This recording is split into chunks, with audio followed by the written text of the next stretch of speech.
watering by hand, you're keeping in touch with the orchids all the time. So I water them by hand. And I watered this morning. I use sheep manure tea for fertiliser. And these are all cymbidiums here. All these. You can see this. This is a beautiful cymbidium which was created by a friend of mine. It's called Cymbidium bunyip red eye. This is one that's registered koala cutie. There, take a shot of that. That's koala cutie. It does sort of have some resemblance to a koala. I don't know why. It's just the bloke that created and registered these plants. He used an Australian native cymbidium to pollinate, and he created plants that flower in summer. There's not many plants that flower this time of the year. Right. But these have got a plant in them which is called a species called Cymbidium suave. And I'll show you what a suave looks like.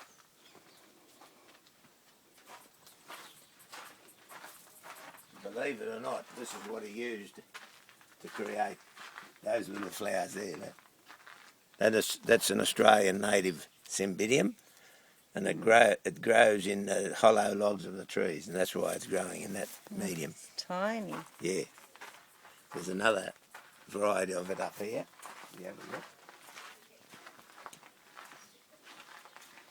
See?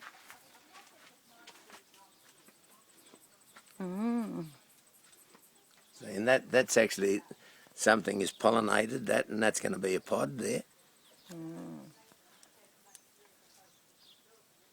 Yeah, that's Cymbidium suave. It's commonly called a snake orchid, but I don't know why. Maybe because of these scales. But the correct name is Cymbidium suave. That's it. That's all. This takes time to water by hand, and I do it every second day in summer. Sometimes every day if it's over 30 degrees. So you can imagine where my time goes. And I still have to cut the lawn and do the rest of the garden, which is pretty big, as you can see. Look at the new growths on these. See that? Brilliant. New growths there. And that's a Dendrobium speciosum, see? It's actually a species from Australian native. Smell that. Got any time? Oh, wow, that's lovely time. And I also have to look after the veggies, keep them watered. If I don't do them, they die. Nice veggie garden. Mummy dear likes to sit on the computer and doing patchwork.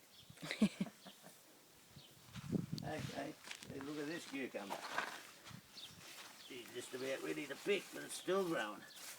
Oh. Wow, it's a long one. I'll pick it tomorrow. Zucchinis are going well. The bees are in there pollinating. This yours? Yeah. Well, there you go. That's what I get up to. I don't have much to do. There's that plant. That's Drew and Masterpiece Kaleidoscope. Oh, there's a bird. We were offered $5,000 for that plant. Really? Yeah, and knocked it back. Why? Why? Yeah. Because if the clones come out same as the plant, which we're hoping it will be, it'll be worth a lot more than that. Because what they wanted for us to clone it, make 5,000 plants and sell them for $200 each in Japan or China, and they make an absolute fortune. 5,000 is chicken feed to them. Yeah. The selling of orchids in China and Japan and America and that, because the population is so big, Yeah. they can make millions. Yes. when they miracle something, they miracle 2,000 or 3 or 5,000 plants. Mm. From one growth like this, see this? Mm-hmm. This is how you do miracle orchids. They take a growth like that off the plant, they pull all the leaves back, and there's little tiny bits about like a stem propagation about this big near where the bulb is going to form. And they cut them off with a scalpel and they put them in a special solution and they keep multiplying. And then they cut them and they keep multiplying again and they cut them until they make as many plants as you want. It's amazing. That's Oncidium species, flexuosum, just opening. It's a brilliant yellow and brown colour, beautiful thing. Oh, it's tiny. This is Radiant Ruby Aussie Gem. I've got several plants. I sold one of them for $250 there on eBay not long ago.